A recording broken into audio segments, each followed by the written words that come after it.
Hi, my name is Barry Sterling Mitchell. I produce the Sterling Net Point Power Rankings and the Bias Plus Reports. Today is September 4th, 2024, and this is Ben and Barry on football. What's going on out there, everybody? This is Ben Dickerson. I am your co-host. I am definitely ready to talk some football, though. So whatever you got on tap, I'm ready for it because I gotta calm my nerves for my last two fantasy drafts that I have to take care of tonight. All right, well, we'll get through it pretty quickly. Talk about the Brain Trust, NFL Brain Trust 2024. We do that as an annual thing. All right, we're going to start out with the AFC East for 2024. And let's look at the Buffalo Bills. Now, the Buffalo Bills are almost a picture of stability there. I think the DC got changed. Bobby Babich, I believe, is new to the team. They have Joe Brady as the OC. Sean McDermott's still there. Brandon Beane still GM, and still with the quarterback, Josh Allen. Anything you want to say about this group right here? All right, let's go from the bottom back to the top. So Josh Allen's set for a pretty good year this year, if in fact he can click with his new receiver core. It's not really, I shouldn't say new receiver core. Khalil Shakir was there last year, but he was basically wide receiver two. He will now be promoted to wide receiver 1A or 1B, along with Curtis Samuel, who came over from the Commanders. But if Josh Allen can connect with those guys, some people are predicting and actually predicting an MVP caliber season for him. Let me see. Matthew Smiley, I don't know too much about. Oh, DC Bobby Babich will probably be in the meetings, taking care of film study and all that other stuff. But head coach Sean McDermott will be calling defenses. And they're very happy with Joe Brady and how him and Josh Allen are getting along with the offense. All right, there's your Buffalo Bills 2024. You want to give them a rating on a scale of 1 to 5 for Brain Trust? Just messing up. 1 to 5, 5 being the highest. Yeah. Uh, Brendan Beane's doing a great job keeping the ship afloat, even though they lost Stephon Diggs. They lost some defense. He's going to have to do some work on that defense, but I'll give him a strong 4. Okay. All right. Giving them a 4. All right. Next up, the Dolphins from Miami with Chris Greer at GM. Mike McDaniel, head coach. OC, Frank Smith. DC, Anthony Weaver.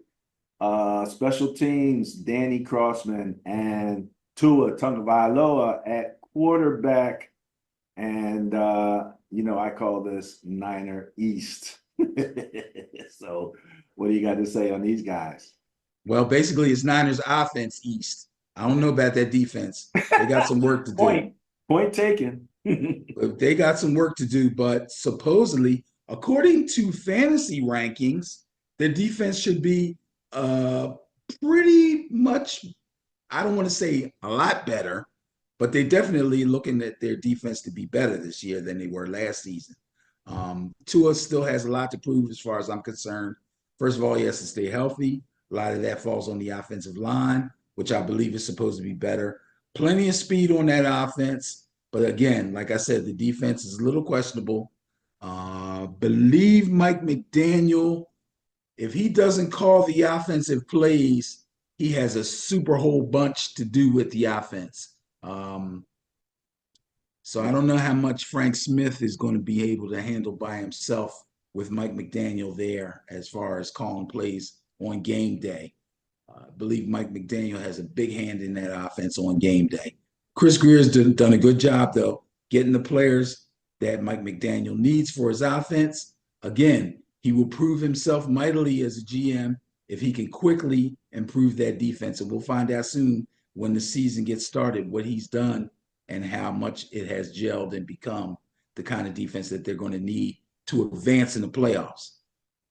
Now, Vic Fangio was their defensive coordinator, right? And he is now with the Eagles. Right. So Anthony Weaver is stepping in his first year here as DC. First year DC. Doesn't smell good. Doesn't? Okay. All right, we shall see. We shall see. That is your Miami Dolphins brain trust. All right, New England Patriots. Now, here we had a lot of changes. GM Elliott Wolf, head coach Gerard Mayo, offensive coordinator Alex Van Pelt, DC DeMarcus Covington, special teams Jeremy Springer. Now, you know, and I know that there's questions about the quarterback, but so far it looks like they're listing. Whoops, I'm sorry. So far it looks like they're listing. Why his name is escaping me right here. Jacoby Brissett. Kobe Brissett. Yes, I'm sorry. As the starter, and we'll have to see. I don't know how long that's going to last. I was not impressed with him in the preseason. Let's put it that way. Yeah, I don't think they were either. And I believe that they saw something in Drake May. Obviously, in practice, they saw something, but they really were able to see something once he got into a couple of preseason games. A little bit more than I think they expected, so much so to the point where there seemed to be a question as to whether or not he would start the season off right away. I believe they're doing the right thing by letting Brissett go ahead and start, but I would not be surprised if by midseason, if not before, Brissett is out of there and May is in there. There's not a whole lot to see here with the Patriots.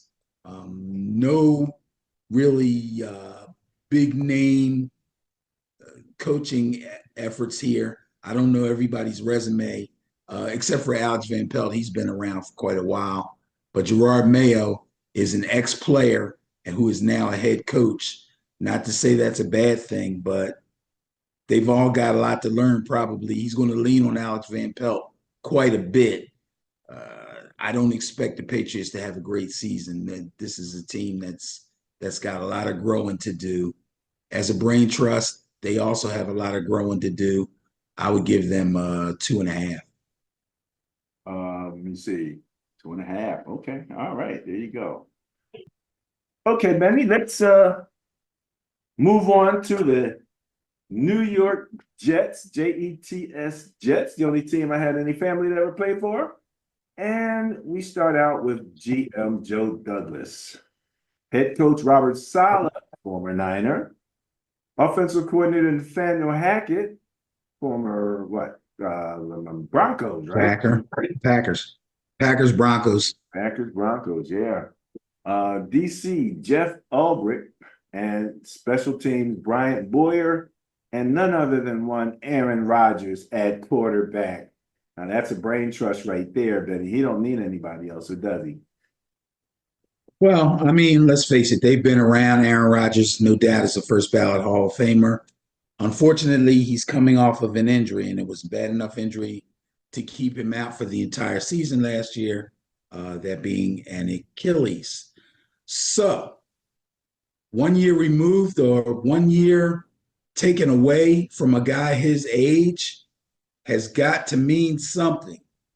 How much it means, I don't know. So there's a big question mark hanging over the Jets. The deal is, if he can erase, I shouldn't even say erase last year, because here's the thing.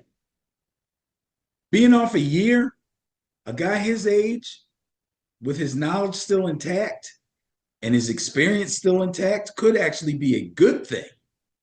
But again, we won't know until the season kicks off and they get to play in these games and we see how sharp he looks. He didn't play at all in the preseason. So all they've been able to see is what he's done in practice, which I haven't heard not nary anything close to a bad word about him in practice during the preseason. So I would think that if, in fact, Aaron Rodgers comes out firing on all cylinders, this team is stacked and ready with skilled players on both sides of the ball, a good offensive line, a run game that stayed intact last year, even though Aaron Rodgers didn't play. Obviously, it wasn't enough to help them win more games, but again, the offensive line looks like it's going to be in pretty good shape. The defense is already what a lot of people call Super Bowl caliber. Yeah. So we'll have to wait and see. Joe Douglas is a really good GM. Joe Douglas used to work for the Eagles, in fact. Robert Saleh. Here's the crazy thing. As good as people expect Aaron Rodgers to be, and as good as they believe this team is overall talent-wise, Robert Saleh is still on the hot seat. He's still on the hot seat. It's crazy. And if in fact something goes wrong, if Rodgers starts off slow, if they take a few losses early, Robert Saleh could be looking to be out of there. He's not getting a break from last year with Rodgers not being there at all. He didn't get the job done with the quarterbacks that they had. And you can say, well, Zach Wilson stunk and this and that. Okay, he's the head coach. He's responsible. It's the same kind of talk we're hearing about Sirianni with the Eagles. You're responsible. You're the head coach. So he starts the season on the hot seat. It's going to be up to Aaron Rodgers to get him off the hot seat. I'm not even going to mention Nathaniel Hackett because I have no respect for that man as an offensive coordinator. I'm sorry. My thing is, and this is personal, this guy is Aaron Rodgers' best friend. That's about all I can say about that guy. Yeah. All right, there you go. Your New York Jets. Brain trust. Overall, I give him a 3. A 3 out of 5. Okay, there you go. Let's move to the AFC North, Benny, where the Cincinnati Bengals have GM Duke Tobin, head coach Zach Taylor, offensive coordinator Dan Pitcher, DC Lou Anarumo, special teams coach Darren Simmons, and quarterback Joe Burrow. And I do apologize for not having his new blonde look in the picture. Yeah, he's rocking the blonde buzz cut. It's starting to grow back now, though. Oh, is it? Okay. Yeah, I love Joe Burrow. Okay, Joe Burrow is one of my favorite quarterbacks. I think Joe Burrow is going to come out as long as they can keep him healthy. He's going to be a problem in that division and in the AFC as a whole. Joe Burrow is the one quarterback that seems to have a little bit of magic over Patrick Mahomes. Lou Anarumo, respected, solid DC. Dan Pitcher, I'm sure, is a good offensive coordinator, but obviously Zach Taylor takes care of that offense. So I love the Bengals. This is probably the toughest division in football right now. Ooh, boy. It's trouble. I'm having trouble even saying that I think they're going to win that division because we're talking about the Ravens, we're talking about the Steelers, we're talking about Cleveland with a really tough defense. Jeez. But I got to give this brain trust a 4. 4, not bad. A 4. Not bad. All right. So starting quarterback is Russell Wilson.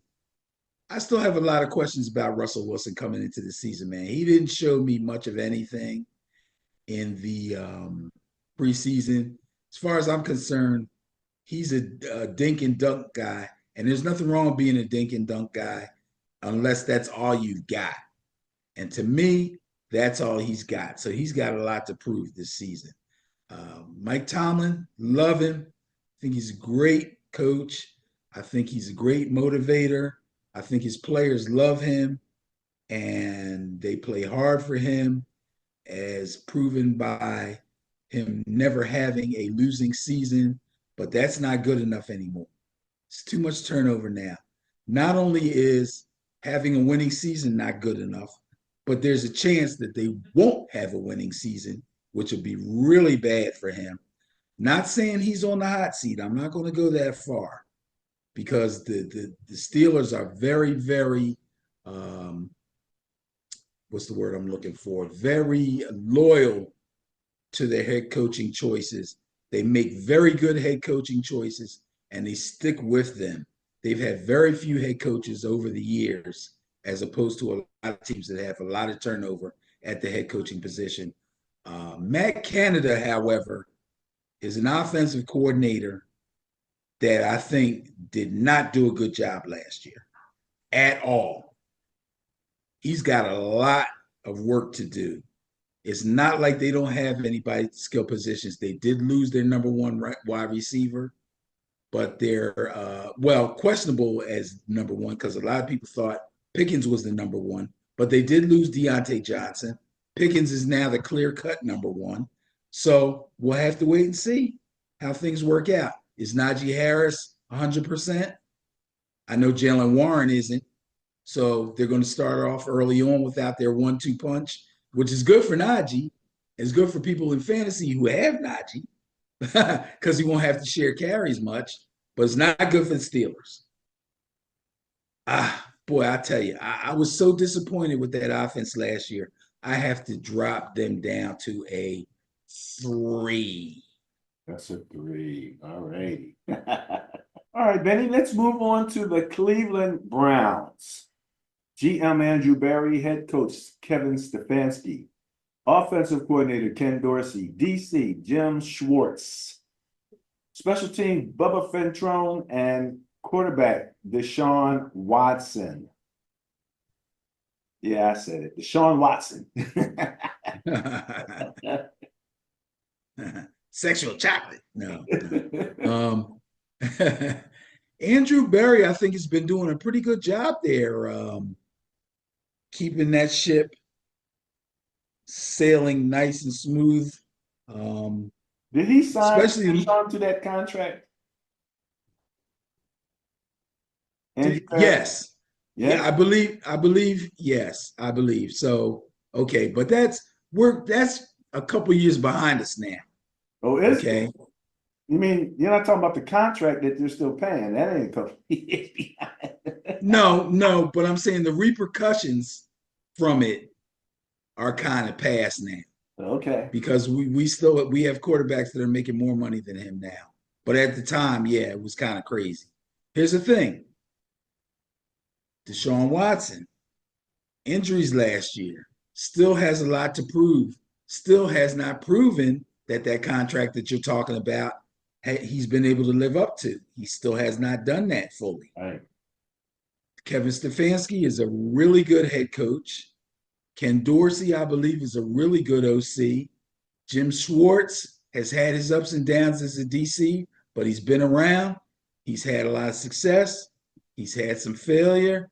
But let's not forget, Philadelphia Eagle fans, he was the DC of your Super Bowl winning team.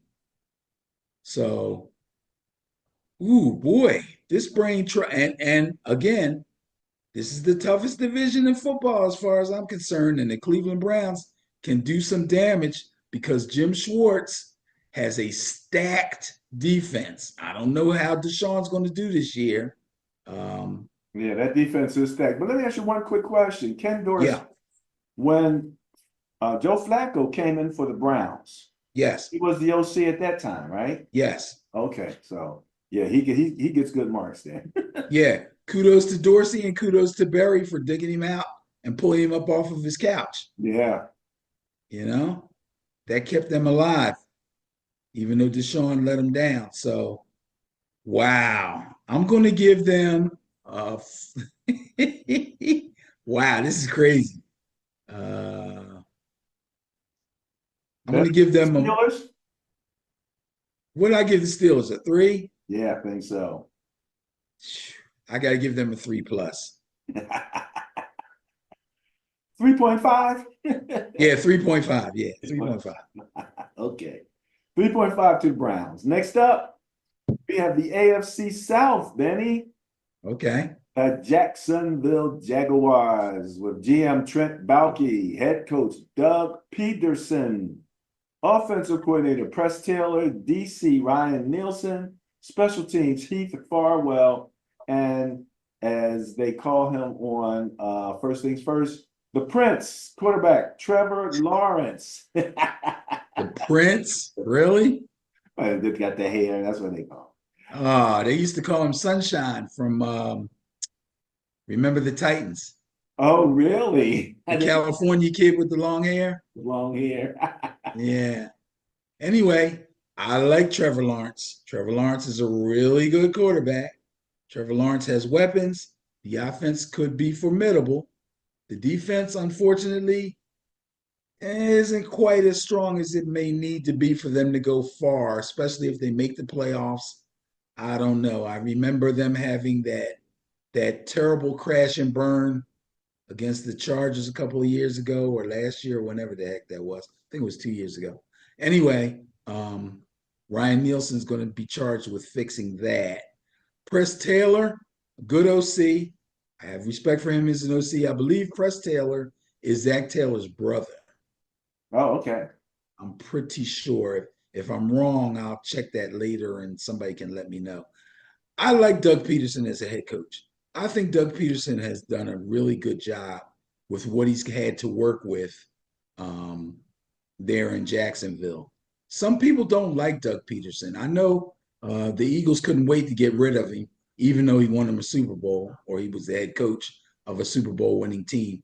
Their first ever, probably their only one for the next 1,000 years. But I digress. I think this is a pretty good brain trust here. Trent Baalke's not bad. He's made some good moves. Like I said, they still have some work to do on that defense, but these guys don't stink. I'm going to give them. I'll give them a solid 4. Okay. Okay. I like the Jags. All right. Solid 4 in that division. Next up, the Tennessee Titans. GM Rand Carthon. Head coach Brian Callahan, OC Tim Kelly, DC Shane Bowen, special teams Craig Aukerman. So Will Levis, quarterback for the Tennessee Titans. And who did you say was their running back again? Tajay Spears. Tajay Spears. You think Rand Carthon did a good job? Think he should get a positive or a negative for letting Derrick Henry go? I mean, sometimes when teams decide it's time to rebuild, they have to make some moves that aren't real popular with the fans. Derrick Henry's not going to take less money. He's only going to take more money. So it probably made sense to let him go. I forget what they got for him.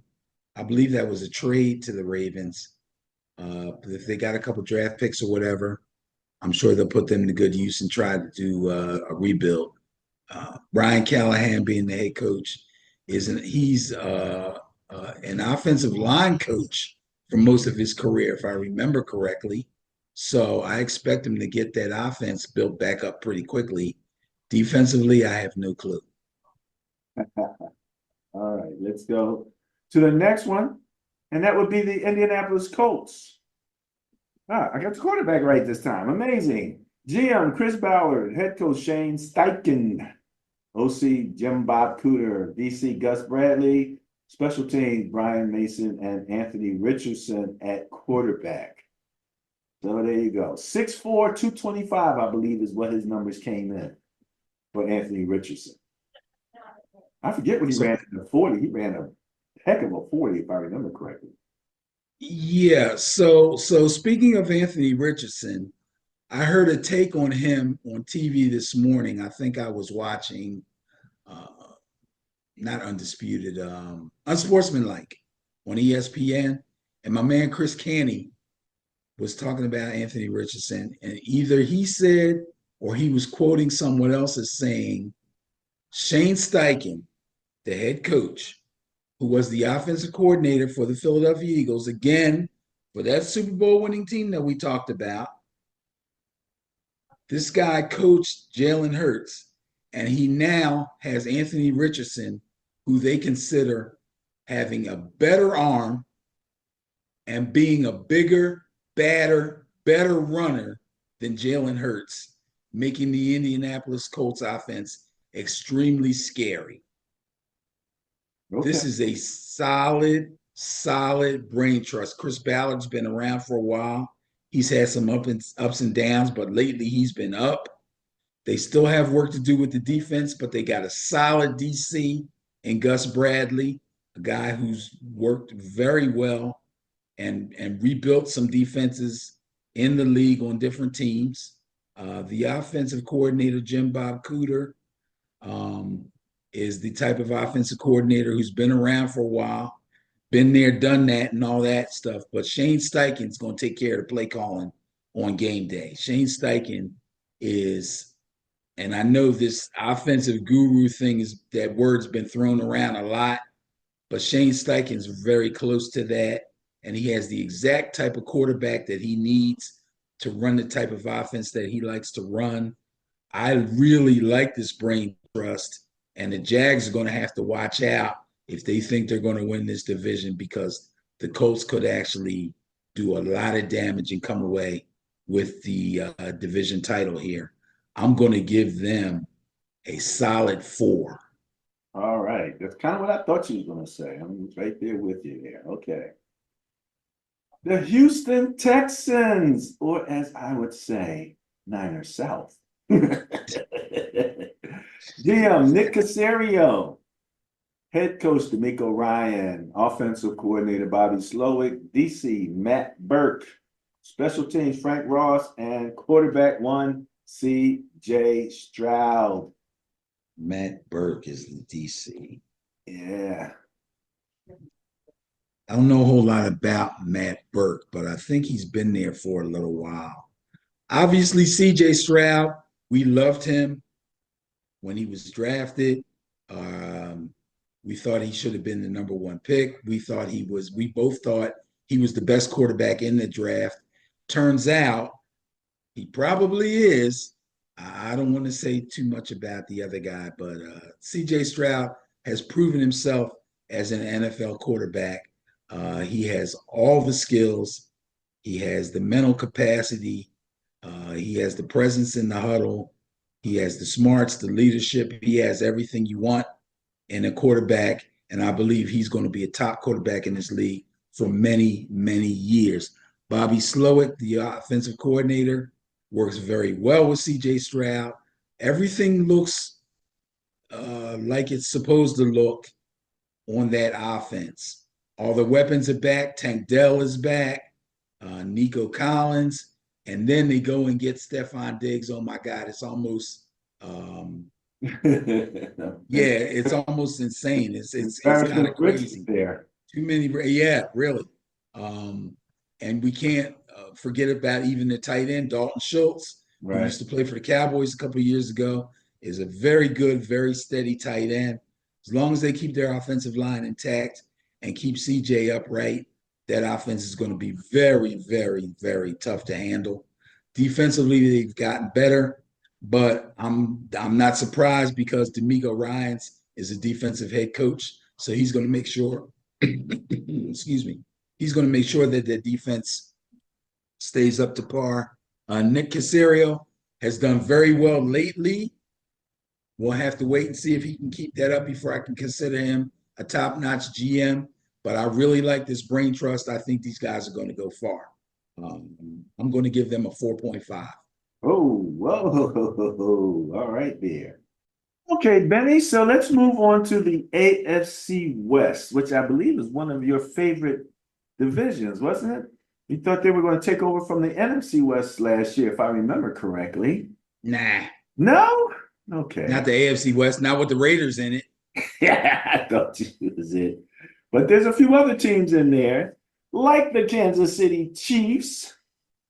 I just saw that commercial where the guy was painting the Chiefs in the end zone, and Andy Reid walks by and goes, "Who are the chefs?" Googly moogly. Good. Yeah, exactly. Well, we have GM Brett Veach, head coach Andy Reid, OC Matt Nagan, DC Steve Spagnuolo, Nolo, sorry about that, Steve. Special teams Dave Taub and quarterback Patrick Mahomes.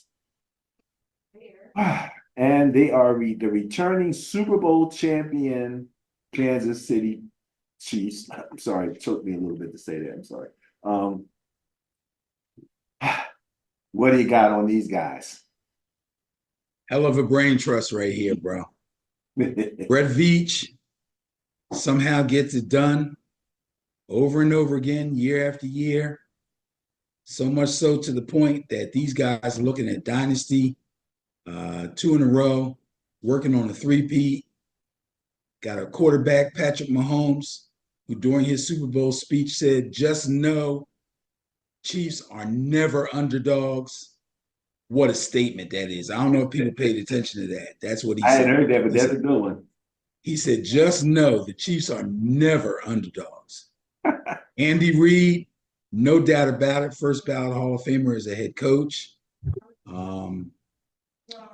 Matt Nagy had his problems in Chicago, but has been solid and worked really well with Mahomes since he's been with the Chiefs.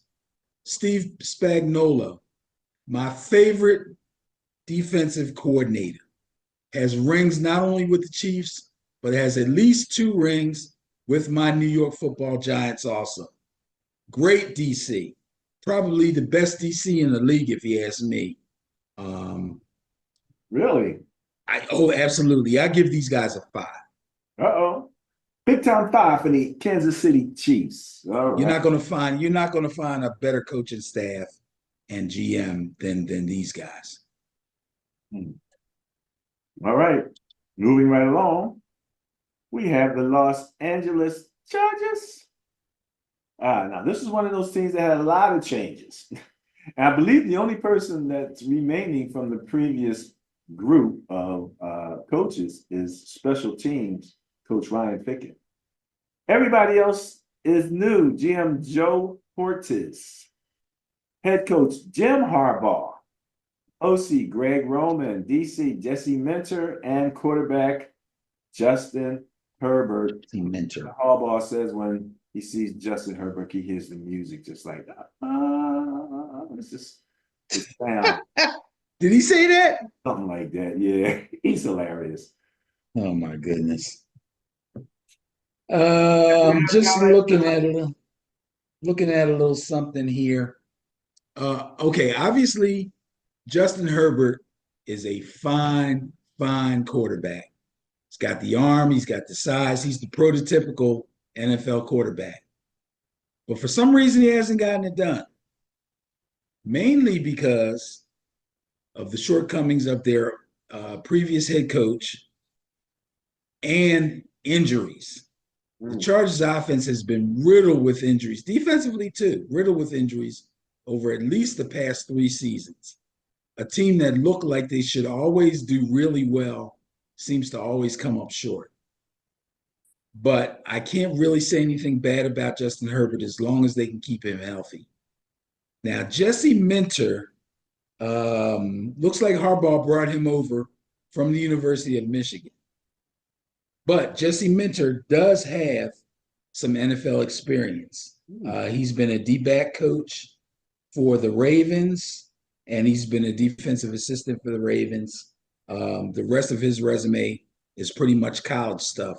So if nothing else, he works well with the young guys. Okay. So that's a good thing. Greg Roman is the ex-offensive coordinator for the Baltimore Ravens. If you start to see a little trend here with Jim Harbaugh and his brother John Harbaugh, don't be surprised. Okay, there's been quite a few little things going on that have nepotism attached to them, but yeah, Greg Roman is a good offensive coordinator. He specializes in the run game, run blocking for his offensive line, and good running backs is his claim to fame. And of course, Jim Harbaugh is pretty much known as a wizard as far as getting his players to be at the top of their game at all times. I do not know the GM. I don't know if he was there last year. I'm not going to pretend that I know him. He wasn't. I really don't. He's new too. He was there last year? No. Oh, okay. But anyway, I love Jim Harbaugh. I really like Greg Roman quite a bit. I think they won't lose anything with his DC. He's been around. He has pro experience, and he did lead the defense of the NCAA national champions last year in the University of Michigan. So I'm going to give these guys, just on faith, being together with Harbaugh at the head of this thing, I'm going to give them a 3.5. Okay. All right. Let's see here. 3.5, right? Even with Jim Harbaugh, even with a 300-pound fullback leading this run. Should have gave him a +5, 3+5 just for that. 3.5 just for that. All right, good stuff, good stuff.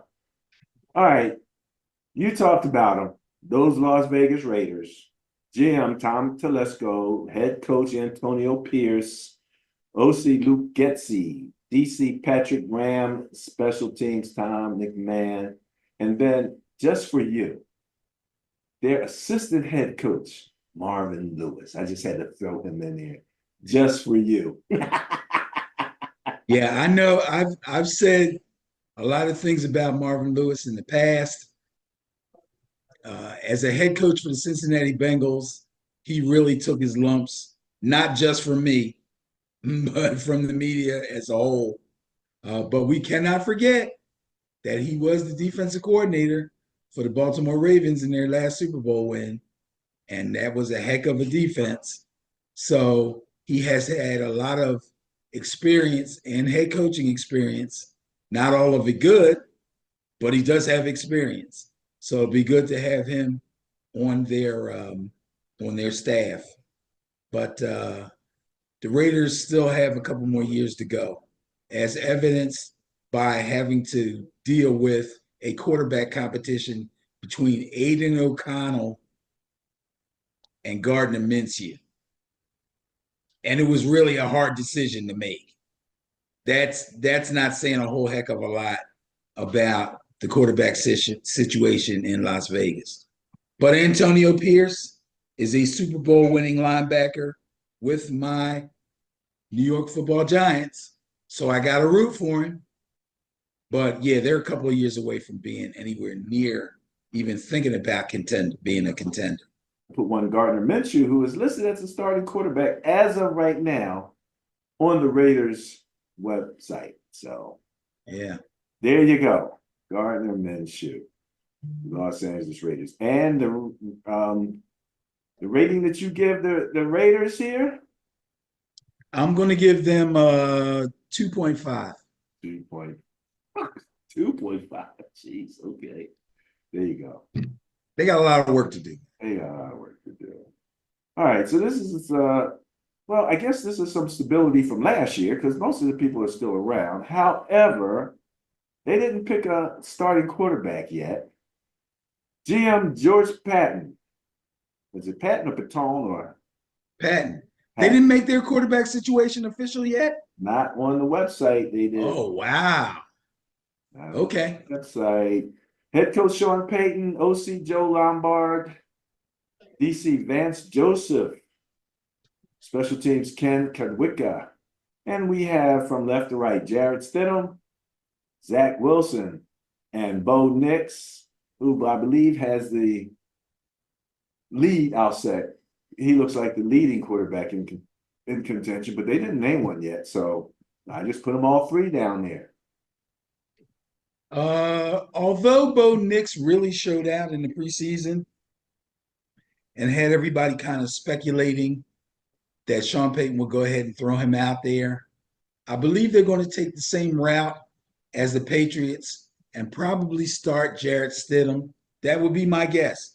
If they do start Bo Nix game one, I won't be real surprised, but I believe that they will go with Jarrett Stidham first and then bring Bo Nix in later, maybe game 3, 4, 5, who knows. But I know that Peyton likes Bo Nix. I know that Bo Nix played very well in the preseason. But again, we can't be fooled by quarterbacks that play well in the preseason all the time because, once the real bullets start flying, like I like to say, things can be different. Vance Joseph, proven veteran DC, Joe Lombard. Is that supposed to be Joe Lombardi? I don't think so.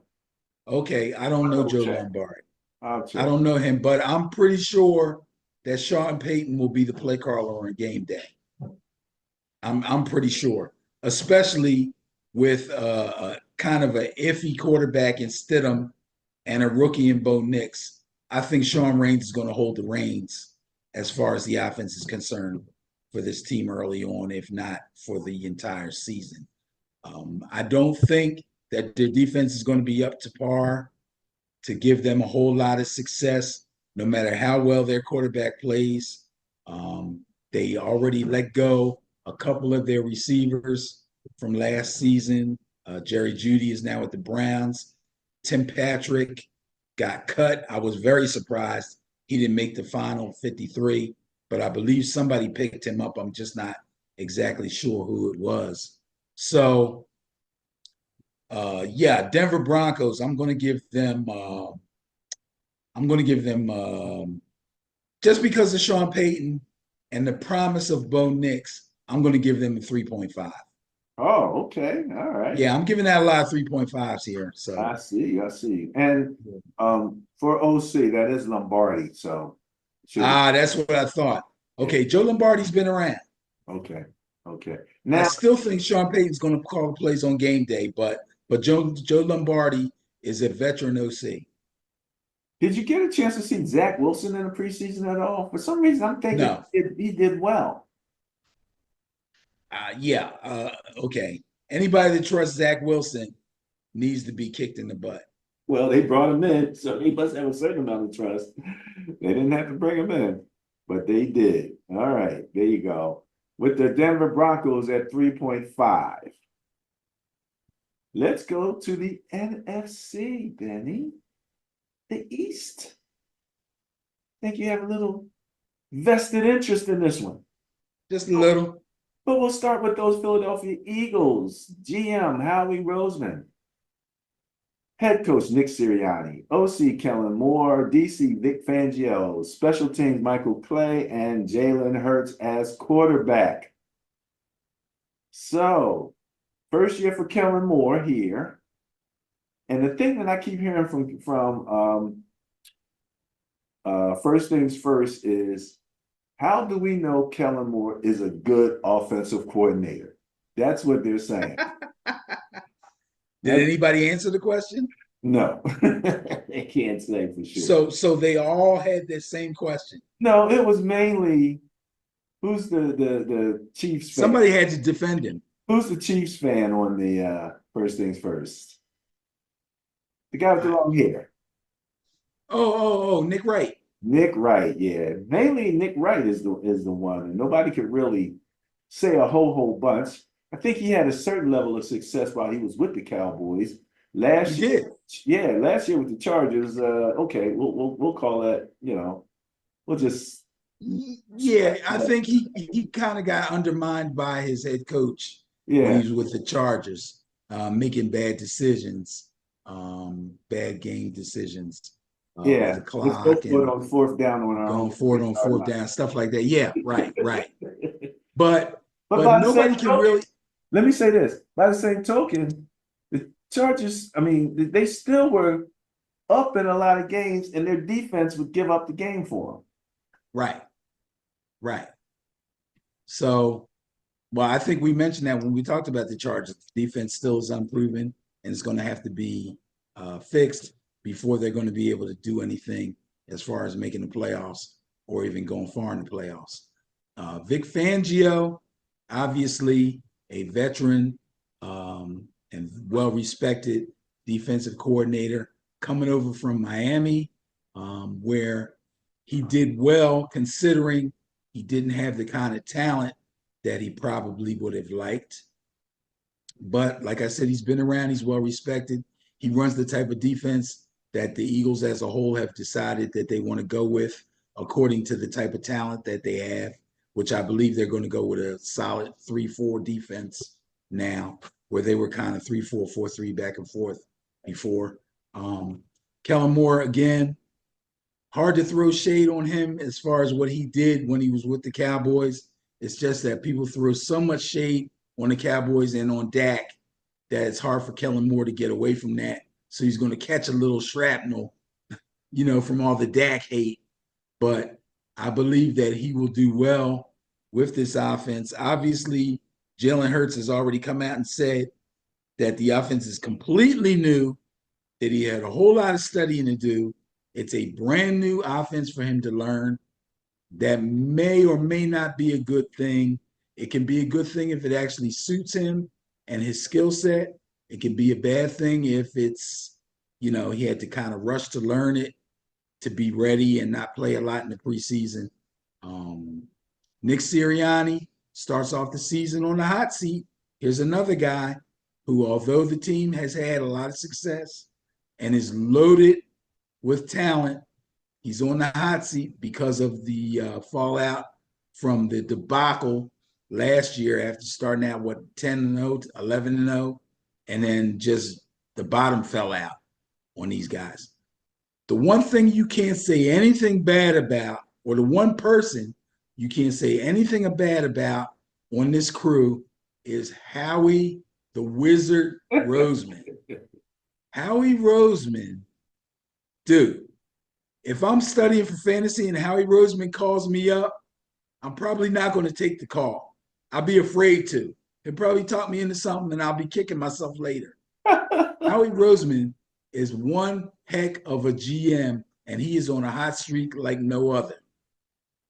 It doesn't seem like anything he does is wrong. Trades, free agents, had a good draft. It's amazing. It's amazing. In fact, a buddy of mine, shout out to my man Bees. Bees calls him Howie Potter. Yeah. That was the word I used when I was talking about my Niners and comparing them to Howie. A little bit of wisdom going on there. Yeah. I've been hearing more about relationship questions between Nick Sirianni and Jalen Hurts than with OC Kellen Moore and Jalen Hurts. I really haven't heard anything much about the interaction between the OC and the quarterback. Well, here's the thing. The OC situation is a heck of a lot stronger than it was last year. So that can kind of be a little buffer between Sirianni and Hurts. In other words, Hurts won't have to worry too much about what Sirianni has to say. Sirianni won't be sticking his head into the quarterback meeting rooms quite as much as he was last year. Kellen Moore will be able to kind of hold him off. I think that'll be a good thing for Hurts. Here's the problem for Eagles fans. This team on paper looks unbeatable offensively. Defensively, they look like they could be unbeatable if everybody plays up to their potential and a couple of the young DBs come through, which they expect that they will. One of them being a Mitchell, by the way, Quinyon Mitchell. So keep your eyes open. Okay. I don't think he'll be starting at corner. I think they'll probably use him as a nickel back, but he's going to get a lot of burn. So, this brain trust went from being crappy to pretty strong. I'm going to give them a solid 4. Solid 4. Now, you were saying how, Howie's done such a great job. There's questions about Devin White right now, who apparently is not going to South America for this game. What do you have on that? Why is he not going to South America? Is he injured? Well, they're saying he has an ankle injury. Okay. But I'm also hearing that he wasn't exactly lighting it up in camp this year. Okay. And N'Kobe Dean actually had been outplaying him. If Howie does have one drawback, I already came out and said I can't say nothing bad about him. But actually, now that you mentioned that, if he has one drawback, it's grabbing veteran players just to plug in. Yeah, he's Ndamukong Suh, Kevin Byard, Devin White. There's at least 2 more that escape me right now. Yeah, he hasn't had a lot of luck with that. Now, what about the linebackers? That's been a weakness with the Eagles Forever. So Howie would have to take some of that too, right? Since Jeremiah Trotter. Well, this has been going on since before Howie. Okay. I don't know what the deal is with them and linebackers. So Trotter Jr.'s on the team, but he's a bit on the small side. He's pretty fast. I think he covers pretty well. I don't know how he's going to do against the run. Like you said, Devin White is hurt. But if he's able to come back by at least the second game, he should do something. There's another guy. His name's getting away from me. Starts with a B. Burt, Dunn, something like that. Anyway, they do have some questionable situations at the linebacker position. And although most Eagle fans won't want to admit it, the D-line, without Fletcher Cox now, still has something to prove. They weren't great against the run. They always seem to have a good pass rush. But against the run, they were a little iffy. So they're going to need the Georgia boys, Jalen Carter and the other big kid, to come through. This will probably be Brandon Graham's last year. And they got the pass rusher from the Falcons. He's going to have to show up big for them. If he's not really good right off the bat, they're going to wish that they had just went ahead and paid Hassan Reddick. Okay. And for your brain fart there, Zach Bond. Yeah, that's him. That's him. The linebacker, I don't know. These guys got question marks over their heads. We have to see. Depth includes Bond, Dean, Trotter, and Oren Burks. Oh, yeah, N'Kobe Dean. Yeah. N'Kobe Dean's been on the team, 3 years now, and hasn't done one damn thing. Okay? He had a good camp. That's what they were saying. So that's what they're saying. So this is it. This is prove it year. All right, there you go. And your rating for these guys was a 4, right? Was that it? I'm giving them a hard 4. Yeah, solid 4. All right, let's keep moving to those Dallas Cowboys. GM Jerry Jones, head coach Mike McCarthy, OC Brian Schottenheimer. Yeah. Okay, I left that off too. Mike Zimmer at DC, special teams John Fassel and Dak Prescott at quarterback. And it's funny, not too many teams where your GM is your owner, but okay, it is what it is. It's the type right on the site. They're not faking it. They could have put a picture of his son there, but they didn't. They did. They know the deal. It's Jerry. You know, his son helps him a lot, but it's Jerry. He makes the decisions. Mike McCarthy is probably the weak link of this coaching staff, believe it or not. Really? Even John Fassel, the special teams coach, was a head coach at one time. Or maybe I'm mixing him up with somebody else, another Fassel. No, I think he was. John Fassel, in fact, somebody in a commercial that I saw, and I can't think of who it is. In fact, I think he was a head coach or an offensive coordinator with the Giants at one time. This is some time back. So it's a veteran crew, no doubt about it. Brian Schottenheimer's been around. He's pretty well respected. Him and Dak work well together. That's obvious. I believe Mike McCarthy called the plays last year. I don't know if he's going to call the plays again this year. Mike Zimmer was the DC in Dallas for years. He left. He is now back. So he's going to fit right in. This is a pretty solid group. But Mike McCarthy is another guy who's kind of starting the season on the hot seat. Yeah. Only because, as crazy as it sounds, you can have a string of 12 and 13 win seasons and lose in the first round of the playoffs, and people are looking at you with the stink eye. You know what I'm saying? No.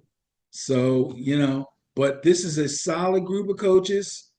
Dak Prescott, I don't care what anybody says. He's a top-notch NFL quarterback. The stats prove it. He was the MVP runner-up last season. But you know, when you can't advance in the playoffs, people look at you funny. But other than that, you really can't say anything bad about Dak. He gets the job done. Again, this is a group I'm going to give a solid 4. Solid 4. Wow. Now, John Fassel was previously with the Rams. He was a special teams guy and the interim head coach. Yeah, I'm thinking of Jim Fassel, I think. Yeah, yeah, yeah. I don't know if they're related. All right. Not sure why. Let's do one more. The Washington Commanders. Come on, Benny, say it with me. Commanders. Say it with me, Benny. GM Adam Peters. Head coach Dan Quinn. OC Cliff Kingsbury. DC Joe Witt Jr. Special team Larry Izzo. And quarterback, our choice for the first pick in the draft, Jaden Daniels. Love Jaden Daniels. Everybody loves Jaden Daniels. I haven't heard anybody say anything other than the fact that Jaden Daniels is looking at a possible rookie of the year. Even on the Commanders. I heard a guy this morning say he thought the Commanders were going to win the NFC East. I believe that's a bit absurd, but I don't know. Maybe absurd's not a good word. NFC East might be super competitive again. I don't know. Special teams coach, I haven't said a lot about most of these special teams coaches, but Larry Izzo is top-notch special teams coach. Was a player and was a pretty good special teams player in his day.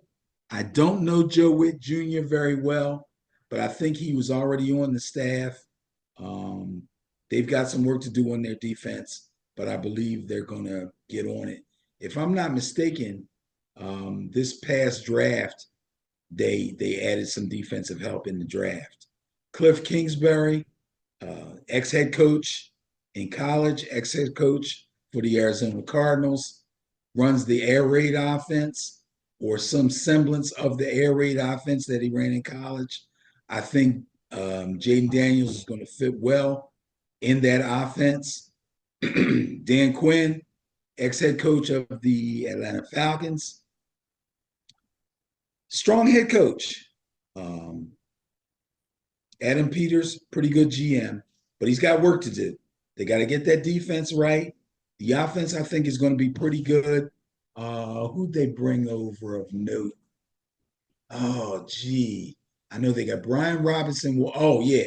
Austin Eckler is now looking like the third down back in place of Antonio Gibson. I believe Brian Robinson will be the number one back. Receiver-wise, they're still pretty strong. Terry McLaurin is good there. They did lose their number 2 wide receiver, Jahan Dotson. He went over to the Eagles. Right. Eagle fans were going crazy, but now this guy who was a number 2 is now their number 3. So they think that makes them really, really good. And maybe it will. I don't know. But I'll tell you what, he wasn't a strong number 2. You know what I mean? No. He wasn't like Tank Dell is to Nico Collins. He wasn't like Jalen Reed is or was to Christian Watson in Green Bay. It wasn't that kind of a number 2. But again, that remains to be seen. Could be a sneaky good team, the Washington Commanders. Pretty solid here. I'm going to give them a 3.5, 3.5. All right. Well, let me simply say, and relative to Joe Witt Jr., took a quick look.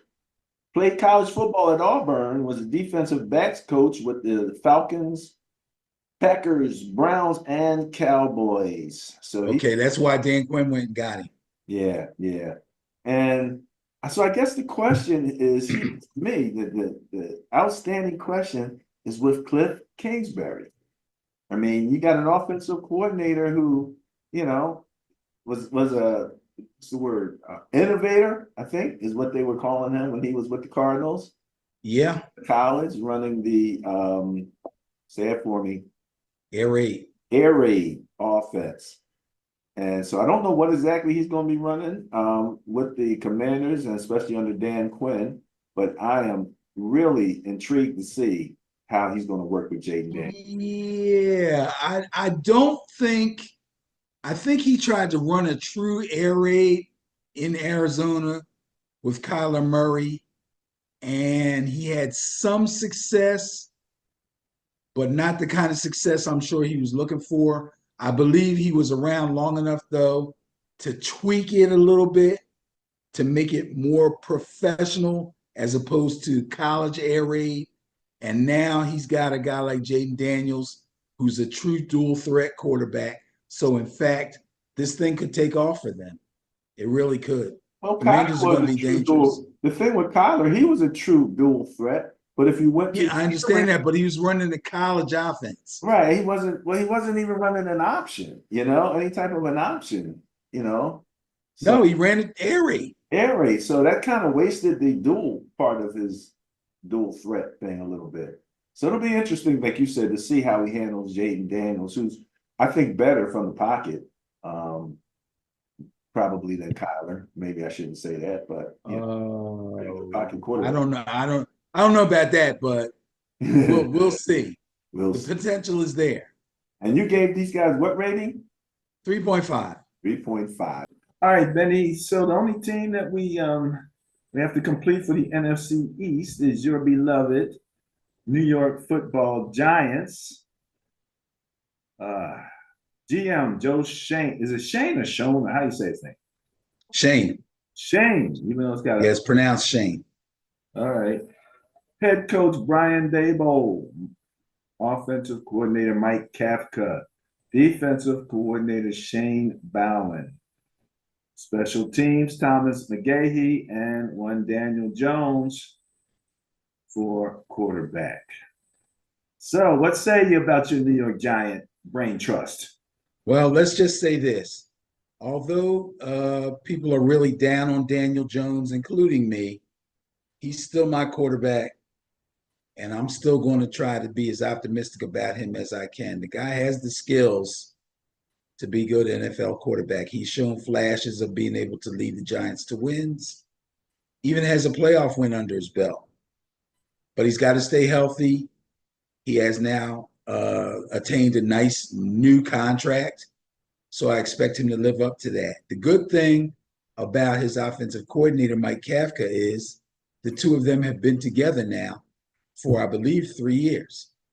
So as far as understanding each other and the play calling and the playbook and schematically, they should all be clearly on the same page. Brian Daboll, however, the head coach, has decided that he's going to take care of all the game day play call.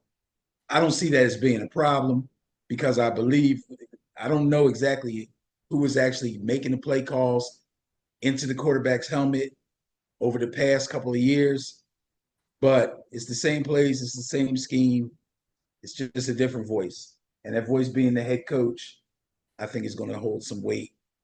Daniel Jones knows he has a lot to live up to. I believe this might be the year where he really shows what he can do. Shane Bowen, the defense coordinator, came over from Tennessee. I think he's been at Tennessee for about 6 years. First as a linebackers coach and then as a DC. So he's not new to this position, just new to the team. I believe Tennessee wasn't a great defense over the last couple of seasons, but they were pretty good in red zone efficiency and against the run. So hopefully some of that will rub off on the Giants defense. They can, their pass rush was pretty good last year already. But that was under Wink Martindale, who used to be the DC at Baltimore. And I know he blitzed a lot. Oh, you're gonna say, don't you want to blitz Martindale? Yeah, right. So it'll be interesting to see how Bowen handles this. If he tries to get different schemes to get more pressure from the front line rather than using the linebackers a lot to blitz. But that remains to be seen. I'm going to give the Giants brain trust. You don't want to get caught in the blitz with Saquon out on your wing and outside.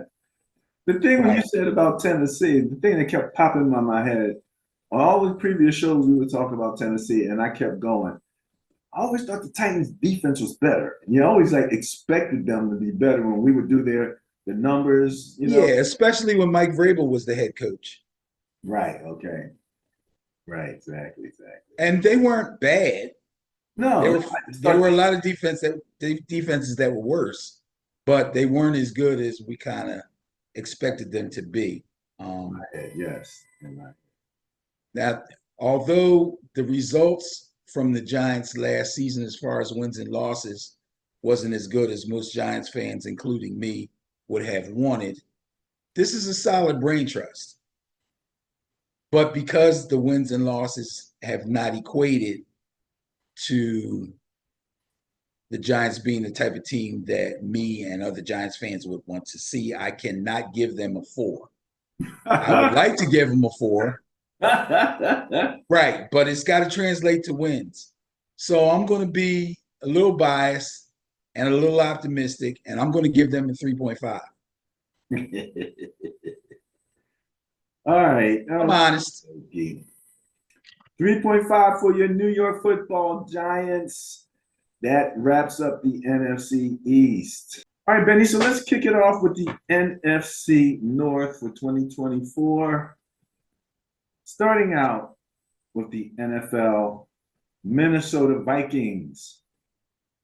GM Kwesi Adolfo-Mensah, head coach Kevin O'Connell, OC Wes Phillips, DC Brian Flores, special teams Matt Daniels, and quarterback Sam Darnold. They thought they were going to have, what is that, J.J. McCarthy? Yep, he got drafted. I believe, well, first of all, going into the draft, before the draft even started, they knew they were going to go after a quarterback.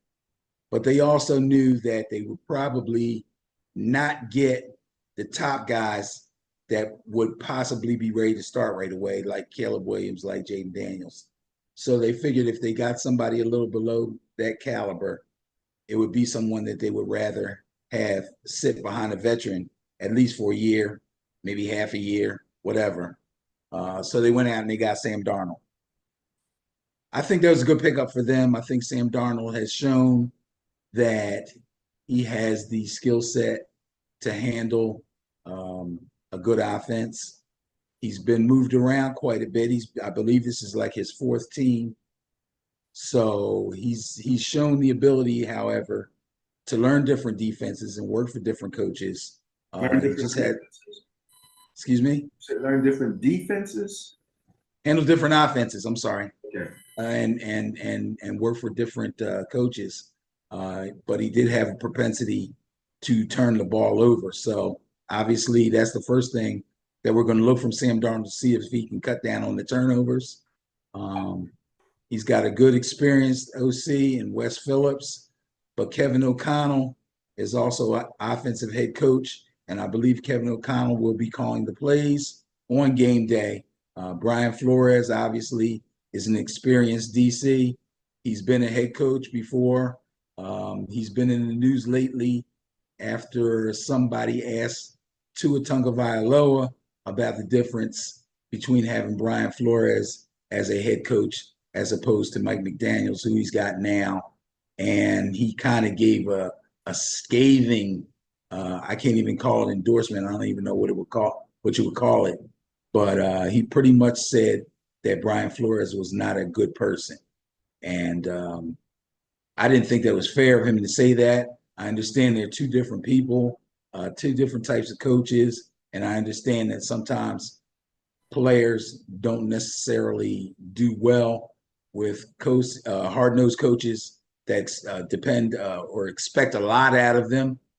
Flores does come from the Belichick coaching tree, and that seemed to be something that rubbed Tua the wrong way. So I'm glad that he's happy now, and I believe Brian Flores is happy where he's at now.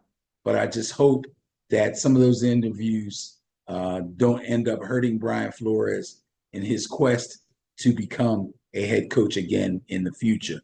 Other than that, I like this brain trust pretty much. I'm going to give them a 4. 4, okay. All right. Now, let me just help me remember. Brian Flores. He went into a difficult situation, or it was something that he did. Yes. We kind of really commended him for standing up again. Oh, I know what it was. Losing on purpose. Right. He had a team that was supposedly tanking for Tua. Remember? Tanking for Tua, that's right. And he wasn't buying it. Nah, he wasn't tanking at all. He was trying to win every game. And he built himself a pretty solid defense over there, too. Right. But they knew they needed a quarterback, so they felt like they needed to lose some games to put themselves in position to get to him. They did get him. But I think Flores, win, lose, or draw, got the best out of the team the way it was constructed at the time. Then once he got Tua, he was like, all right, bro, we did what we had to do. We got you. Now you got to, you have to lead us. And he was hard on him. And Tua evidently couldn't take it. And instead of progressing, he regressed. Eventually, he did progress, though. I believe if you go back and look at the stats, while Flores was there before he got fired, Tua actually did get better. But nobody wants issues. I mean, there was a question about his strength, his ability to handle. Yeah, it was all kinds of crap, but he was in his own head, if you ask me. Yeah, he did get better. I mean, look, he took jiu-jitsu so he could learn how to fall. Because I mean, he was getting slammed. And I remember saying, this guy don't know how to fall. What the heck? Maybe his line was in college was that great. He didn't have to learn any of that.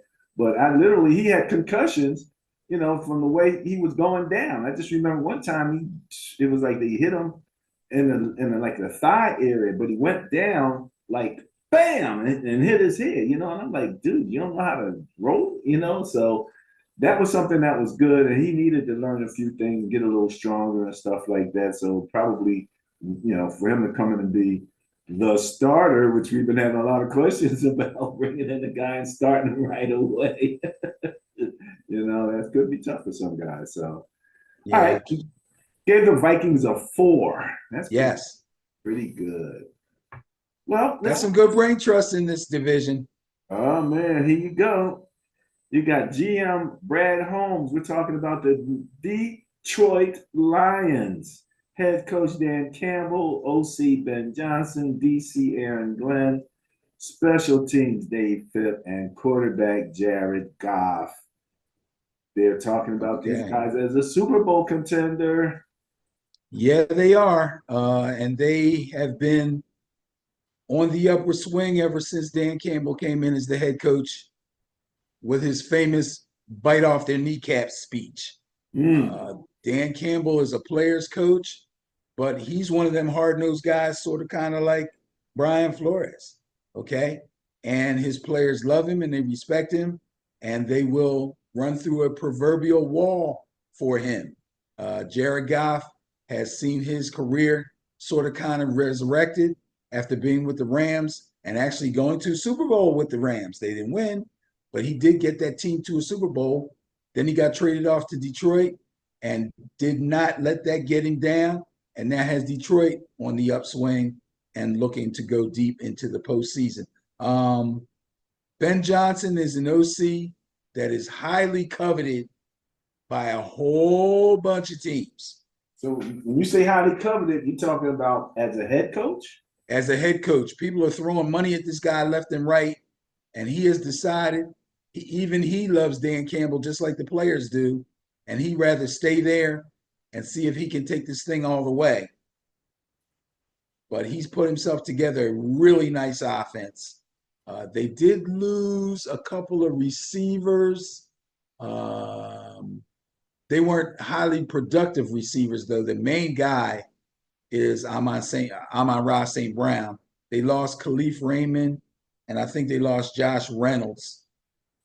Excuse me, but Jameson Williams, who was injured, when they drafted him out of Alabama, is now 100% now. He should step into the number 2 role. So they should be okay. They got a nice 1-2 punch of running back. This offense is going to roll. Aaron Glenn, another hard-nosed, just like Brian Flores type of coach. Okay, he was a player.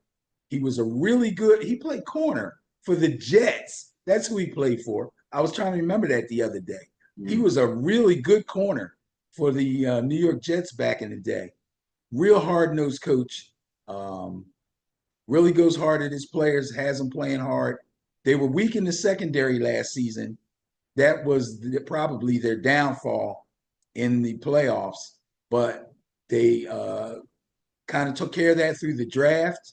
And I believe they picked up a safety in a trade from somebody. So that defense is going to be improved.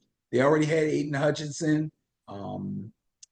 Their pass rush looks strong. This is a strong unit right here. Really good team. Got the team on an upward flight. Strong brain trust here. I got to give these guys a 4.5.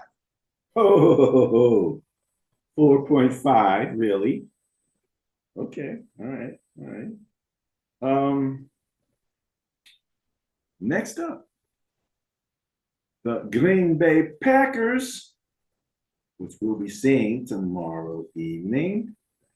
They have GM Brian Gutekunst, head coach Matt LaFleur, OC Adam Stenovich, DC Jeff Hafley, special teams Rich Bisaccia, and quarterback one Jordan Love.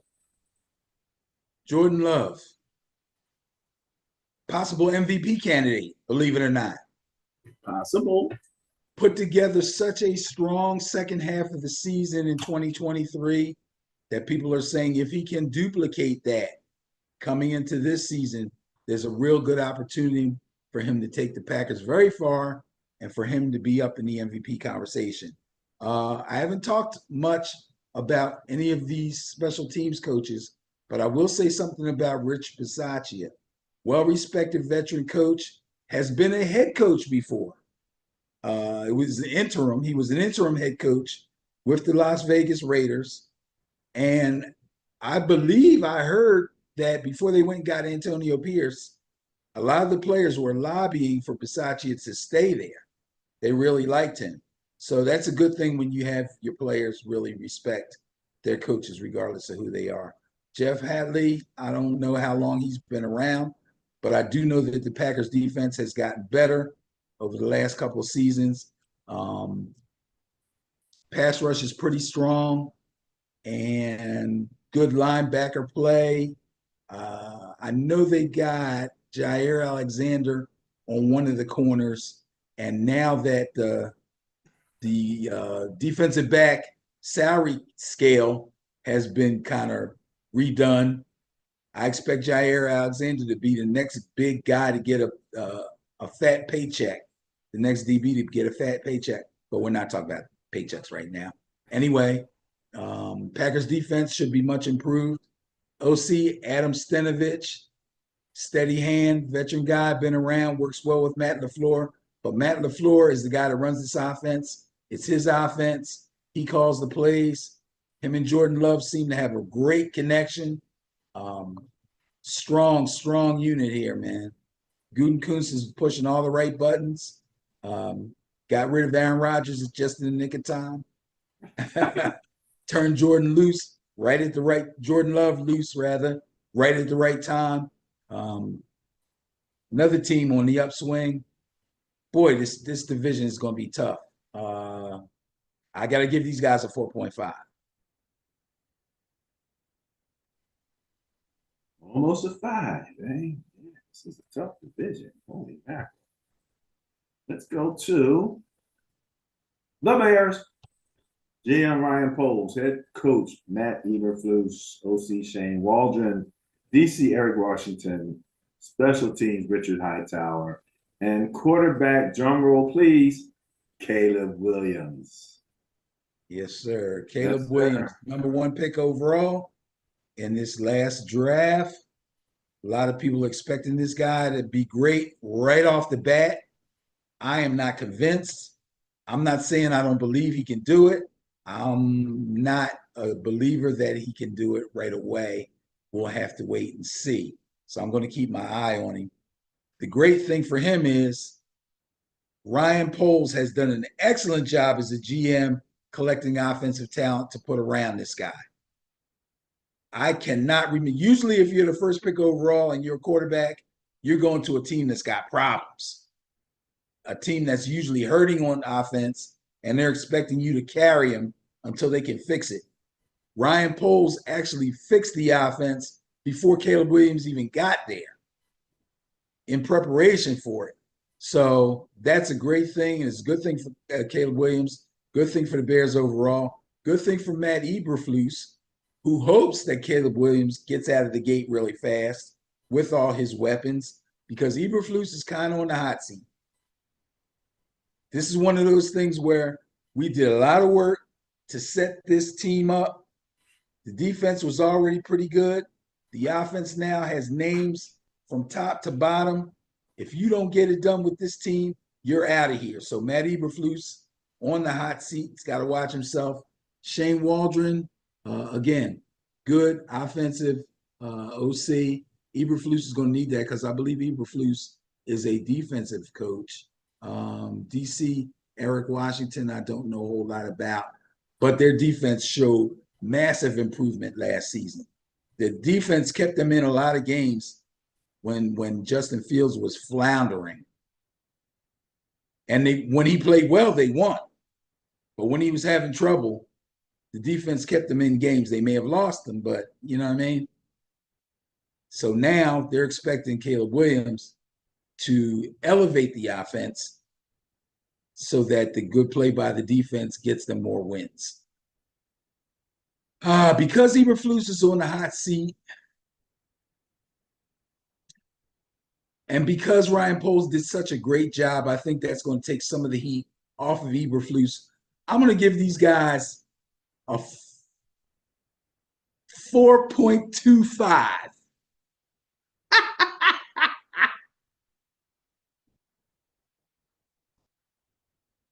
Let's face it. It's a good group. They got a good team. They're doing all the right things so far. But they're not as good as Detroit and Green Bay. They're just not. Well, Ben, I think you have a future as a judge for the Olympic gymnastics team. Hopefully, you won't be changing your scores, like creating no controversies. But okay, 4.25. Yeah. Chicago Bears, eh? All right. Nothing wrong with that. Nothing wrong with that at all. We got anybody left in this division? No, we move on to the NFC South. NFC South, Benny. Let's kick it off with those Tampa Bay Buccaneers. GM Jason Light. That's what I'm going to say. Todd Bowles as head coach. Liam Cohn as OC. Todd Bowles as DC. Thomas McGay as special teams. And one quarterback, Baker Mayfield. Baker, can he get them to a Super Bowl Mayfield? That's going to be what I call him all year now. Baker, can you get him to a Super Bowl? Well, again, Baker's one of those guys that gets a lot of flack from people because of all the hubbub that came with him when he got drafted. Unfortunately, he went to the Cleveland Browns, and they were a mess at the time, and it kind of bled over on him. He had to learn 3 different defenses while he was there. I mean, offenses while he was there. They kept changing coaches, kept changing coordinators on him, which isn't good for any quarterback. I don't care how good you are. That can mess you up. But now, since he's been at Tampa Bay, he's had a steady diet with Liam Cohen. He's got a coach that believes in him, in Todd Bowles. He also has a head coach in Todd Bowles, who handles his own defensive chores. So all Baker has to do is fine-tune his skills to match the scheme that Tampa Bay is running, which he seems to have done after a good, successful season last year and a playoff win against the stacked Philadelphia Eagles team. And I'm looking for big things from Tampa Bay this year. I'm trying to think if they made any major moves that I can give the GM credit for. If they did, it's slipping my mind right now.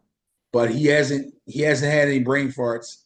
As far as I know, he hasn't done anything crazy. I'm going to give these guys my newfound 4.25. I didn't even think about yesterday. Okay. I like Todd Bowles. Todd Bowles is one of my favorite coaches. Nothing bothers Todd Bowles. Todd Bowles is like so cool. He's like, hey, it is what it is. And I'm a big Baker fan. A Baker fan? I'm a Baker fan. I like Baker. Baker got a raw deal, man. Baker also came with a big personality, chip on the shoulder type guy. Okay. You know, But he toned that down immediately when he found out that he had to carry a team of bums. all right. So you asked about who they got. I don't know if there's anybody that you don't know here. I do see Mike Evans, Chris Godwin, Tristan Wirth, Ben Bredesen at left guard, center Graham Barton, right guard Cody Malch, right tackle Luke Getzky, wide receiver Jalen McMillan, tight end Cade Otten, and running back Rashad White. So that's their starting crew according to the depth chart online. So we shall see. Baker, can you get me to a Super Bowl Mayfield? And you gave him a 4.25, right? Yes, sir.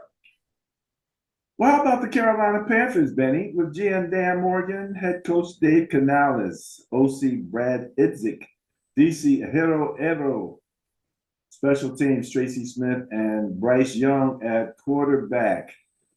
You know, Bryce might have kind of went through the same thing that Tua went through, just coming in a little slight, having to catch up with the weight class per se, as well as the overcoming any other physical, I'm going to say weaknesses relative to just his height, for example. He's got to find those passing lanes. He just ain't seeing over his line, and when they do that, generally they like to go from the shotgun, even though, and I remember back in Joe Montana's thing, Montana liked to go from, underneath center, but it was also partly because he didn't feel he had the strongest arm, so a shotgun required him to have a little bit more zip in that. But he did real well from under center. What do you think about this group? Bryce Young is small, but Bryce Young is smart. He's got good feet. If they can create a pocket for him, I think he'll do well and move this offense down the field. They made some Dan Morgan did pick up Deontay Johnson, wide receiver from the Pittsburgh Steelers. They also drafted a running back who I believe is injured at the moment, but he got hurt during the college season. So he's on the mend. I believe they expect him to be ready to go by game 5, perhaps. Canales is well respected as an OC. He's now their head coach. I don't know if he'll be calling the plays or not, but I know him being an offensive head coach is going to help Bryce Young quite a bit. Their defense is challenged. It's going to be tough for Carolina. They're not going to win a lot of games. I think having Canales there, though, improves this brain trust from what it was, but I still can only give them a 3.5. In fact, I can only give them a 3. I'm sorry. Not even I want to give them a 3.5, but I'm going to give them a 3. How about a 3.25? Come on, Benny. I give them a 3.25. There you go. There you go. All right. Carolina Panthers, 3.25. Let's see. The New Orleans Saints, GM Mickey Loomis, head coach Dennis Allen, Clint Kubiak at OC, Joe Woods at DC, Darren Rizzi at special teams, and quarterback Derek Carr. Derek, can you get me their car? This is crazy. This is crazy. So Mickey Loomis, the GM, has been around for a long time. He was there with Drew Brees. So he's been around. He knows what he's doing. But this team is there's a lot of question marks on this team. Derek Carr has seen his better days. I don't want to say he's washed, but I would never pick him in fantasy. That's for sure. Joe Woods, the DC, I don't know a whole heck of a lot. Clint Kubiak, I tell you, Dennis Allen, he troubles me. I've heard nothing but bad things about Dennis Allen. Nothing things? Even with his stay with when he was with the Raiders. This guy is not. Jeez, I Not a can't. player's coach. I don't know if he's a player's coach or not. I just don't know if he's real head coach material. Hmm. Some people say they don't think Derek Carr is real starting quarterback material. Material. This is tough, man. It's going to be rough in New Orleans this year. I gave Carolina 3.25. I got to give them a 3. Oh man. Yeah, I'm putting them below Carolina right now. Hey Ben, Yes.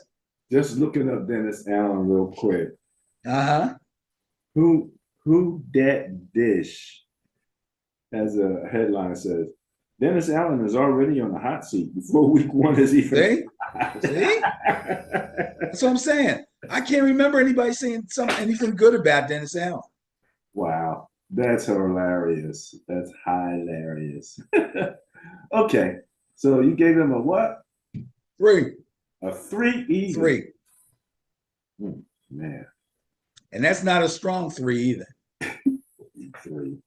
Let's talk about the Atlanta Falcons with GM Terry Fontenot, head coach Raheem Morris, Zach Robinson as OC, DC as Jimmy Lake, special teams Marquise Williams, and your boy Kirk Cousins. My buddy. There you go. My buddy Kirk Cousins won a lot of fantasy games for me.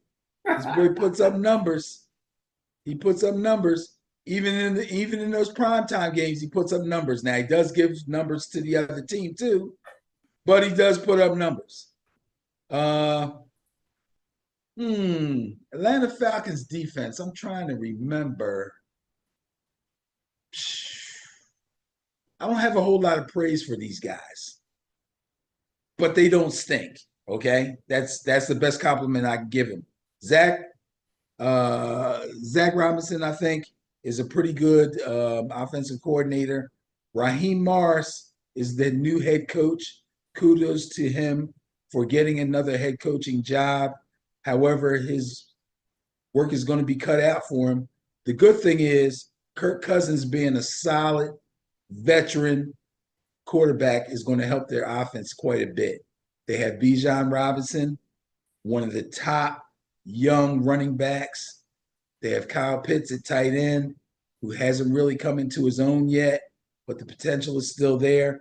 They have Drake London, who's already shown flashes of being a top-notch wide receiver. I expect that to happen too.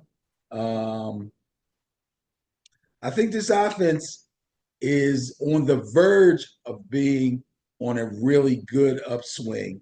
I'm just not real good on this defense. But I like Raheem Morris quite a bit. I'm going to give these guys a 3.5 with a solid chance to win this division. Okay. All right. Well, there you go, Kurt. Chance to win the division there. Not bad. What's up next? Who's next? It's the NFC West, Benny. Let's see. Let's start off with my beloved San Francisco 49ers. GM John Lynch, head coach Kyle Shanahan, OC Chris Foster, DC Nick Sorensen, special teams Brian Schneider, quarterback Brock Purdy. We had a pretty turbulent offseason. And Think so? and it'll be interesting to see how well these guys held it together. But you and I always say that the first 4 games is the second preseason, because most of the starters haven't really played together against other competition up to this point. So it's kind of a surprise to see what happens. So I'll be interested to see how we come out in our first game and how we've been able to hold it together.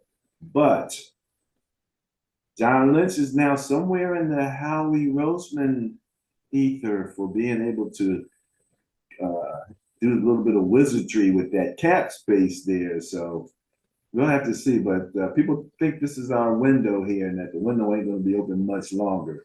We got to get it done. So what do you think? Yeah, that thing about that Super Bowl window is I don't know. I've heard talk of it being starting to close. I've heard talk of it being still open. Uh, First thing I want to do is I want to give kudos to John Lynch. You won't see a lot of GMs, and you can go back and look at the list. You won't see a lot of GMs that were ex-players. Yeah, Most of these GMs, they take a different path. We track some of these guys' path. right? Usually they were They come up through the organization not as coaches, but as like the film guy, the scout, that kind of thing. right. Exactly. Okay. Right. But John Lynch was a player, not only a player, a really good player. Yeah. Yeah. Okay. And now he's taking on he's taking on this GM thing. And I gotta give him credit. He's getting the job done. He made it clear that he was going to get this Brandon Ayuk thing done. As far as I'm concerned, by the reports that I heard about what was going on, he was pretty much making it clear that he was not going to trade Brandon Ayuk. That was helped along by the fact that I don't believe Brandon Ayuk wanted to be traded. And I think he knew that. So I knew that was going to work out. And I figured once that got done, then they could take care of Trent Williams. I believe they had something for Trent Williams sitting on the side, but they didn't want to get into it too heavy because they wanted to take care of one and then the other. They did it. It's done. It's over. The team's intact. Obviously, they needed both those guys because Purdy showed if he's under pressure, he can fold just like anybody else.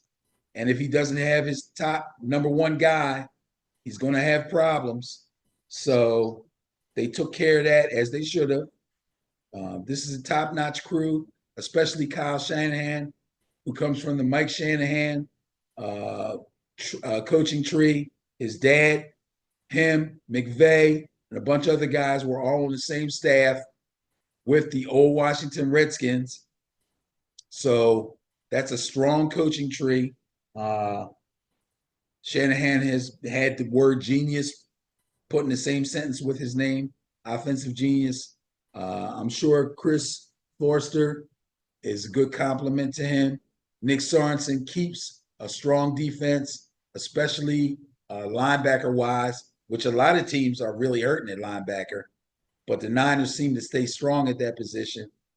I got to give these guys a 4.75. I knew it. I knew it. I knew it was coming, right? I knew it. But also in the IU drama, which I told you I wasn't buying in that drama, like call me when it's done. But IU apparently is being quoted as saying he made the negotiation harder than they had to be.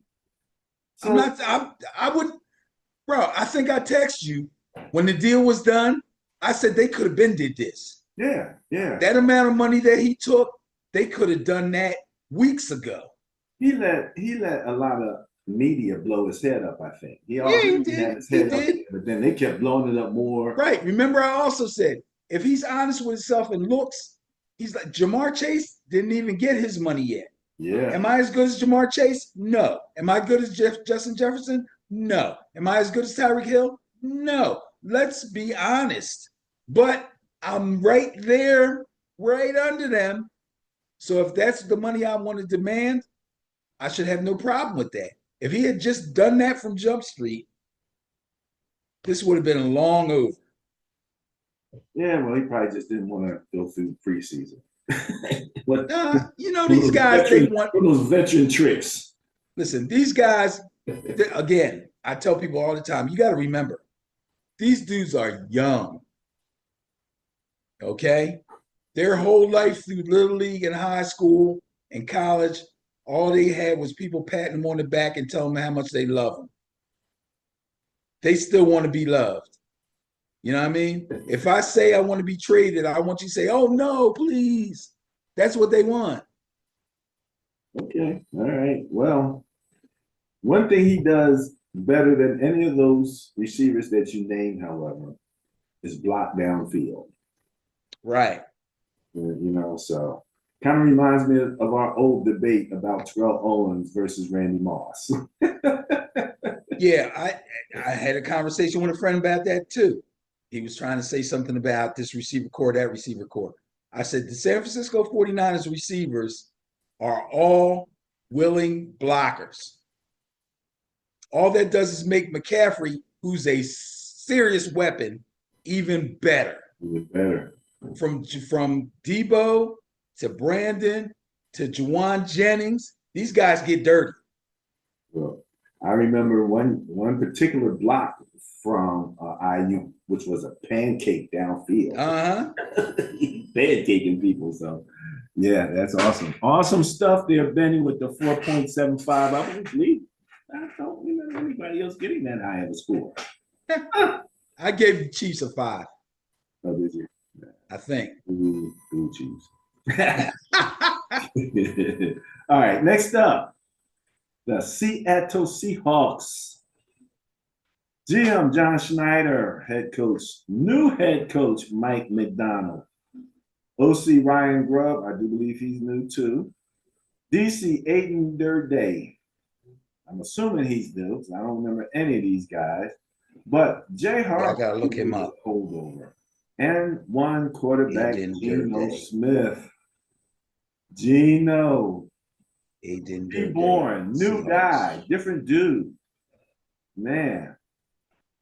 What do you think about the Seahawks, Benny? From what I'm hearing, the Seahawks defense is going to be formidable. Now, while I'm talking, if you can take a look and see what you can get on Aiden Durday, because I'm not going to pretend that I know him, I really don't. But like I said, from what I'm hearing, the Seahawks defense is going to be strong. Mike McDonald is one of those player coaches, a coach that the players really like.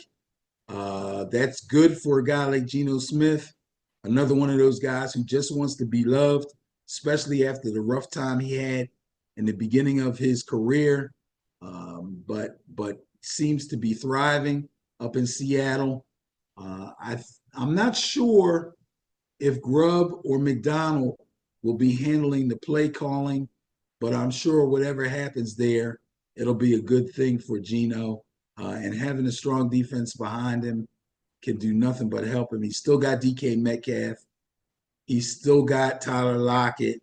He's still got Smith and Jigba.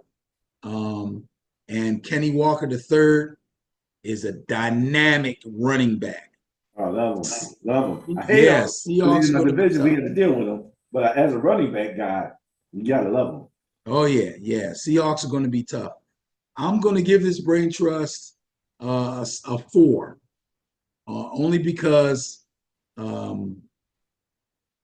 they do, even though the Seahawks are expected to play well, they still have something to prove. They're all kind of new. So, I'm giving them a 4 on potential. Aiden Durday. Yeah. Joined the Seahawks as a defensive coordinator in 2024 after 3 seasons with the Cowboys defensive line coach. He returned to Dallas after beginning his NFL coaching career there during training camp as a Bill Walsh NFL Diversity Coaching Fellowship intern. Okay. 2015. Okay, came up through the ranks. All right. He saw second team AP All-Pro Micah Parsons set a career high with 14 sacks. So he like it him a little bit. His guidance of the defensive line saw continued success in 2022 as the unit contributed 44 of the defense's 54 sacks. So, yeah, he's been around a little bit. Prior to Dallas, he spent 3 seasons with the Falcons under Dan Quinn. He was a coaching intern, then a defensive assistant, and an outside linebackers coach. So just to put it shortly, everybody can look him up. He came up through the ranks. Yeah, and here's a guy. Hold on. He played linebacker in NFL Europe for 6 years with the Scottish Claymores and the Sea Devils, and was a member of Hamburg's NFL Europa World Bowl 15 championship team, the final championship in the European League history. So he also was on the practice squad with the Panthers and the Chiefs. So yeah, he's been around. Okay, so he played in Europe. He had a cup of coffee over here with a couple of teams. He came up through the ranks. Here's a guy who may not have ever gotten a chance, save for that Bill Walsh diversity thing.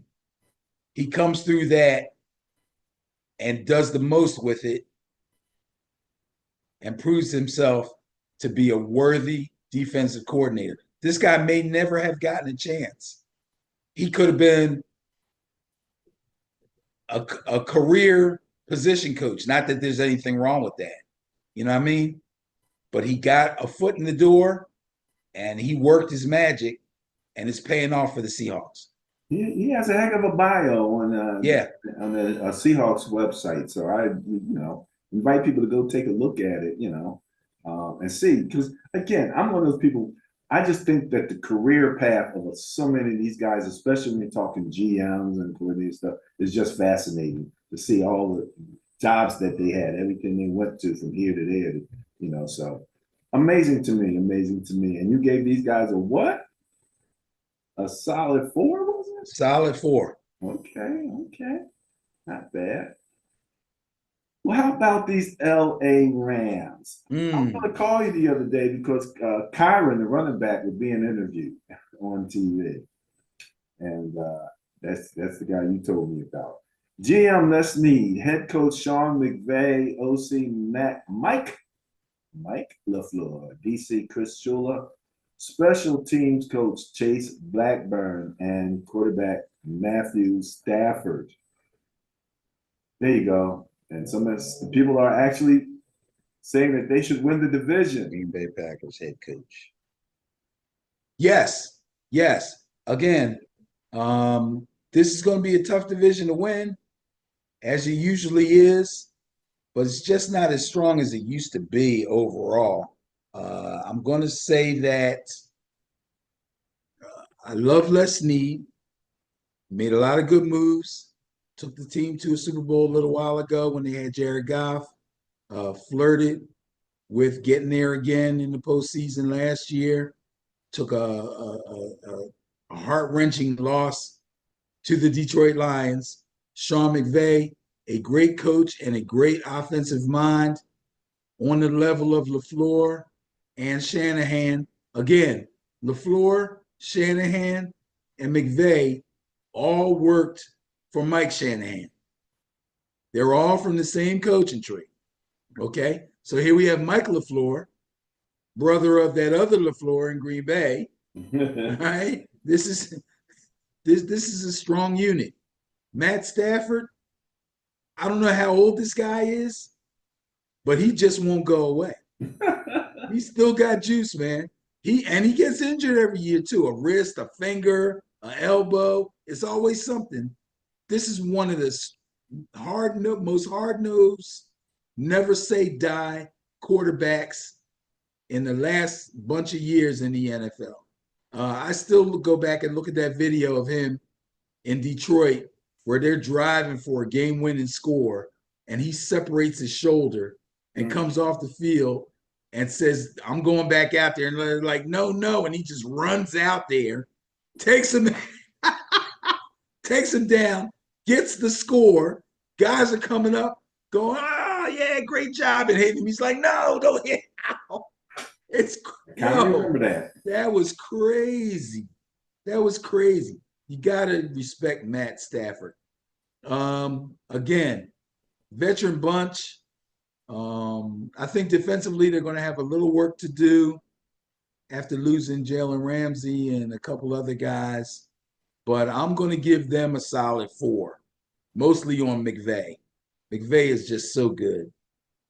All right, Sean McVay, the Los Angeles Rams get a solid 4. Let's talk about those Arizona Cardinals, Benny. GM Monty Ossenford, head coach Jonathan Gannon, OC Drew Petzing, DC Nick Rallis, special teams Jeff Rogers, and quarterback Kyler Murray. So Kyler, this is the second year under Gannon, right? Yes. Okay. So Gannon, the ex DC with the Philadelphia Eagles a couple of years ago. He was the DC when they went to the Super Bowl and lost, to the Chiefs.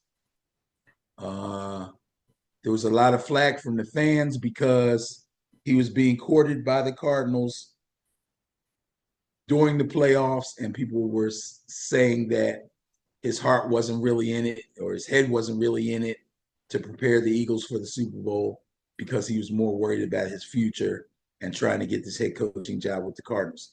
He has it. I don't know. Well, I'll tell you. First of all, I like Kyler Murray. I really do. I think Kyler Murray has a tremendous skill set. If he was 3 inches taller, he'd be probably in the MVP category. He would be Lamar Jackson with more quicks. No, he's quick, but I don't know if his extra quicks is because he's got those little guys are always a little quicker. You know what I mean? I don't know. He's really quick, man. I know. Kyler Murray gets himself out of a lot of trouble. Like a water bug out there sometimes. Darting from here to there, you know? Yeah. But I don't know if even him staying healthy and having a really good season, and Gannon, who's a defensive coordinator by nature, is going to be able to get the Cardinals over the hump and make them a threat in this division. I'm going to give them a 3.5. All right, a 3.5. Well, I think that wraps up the NFC West. And yes, it wraps up our special report on Brain Trust, NFL Brain Trust 2024.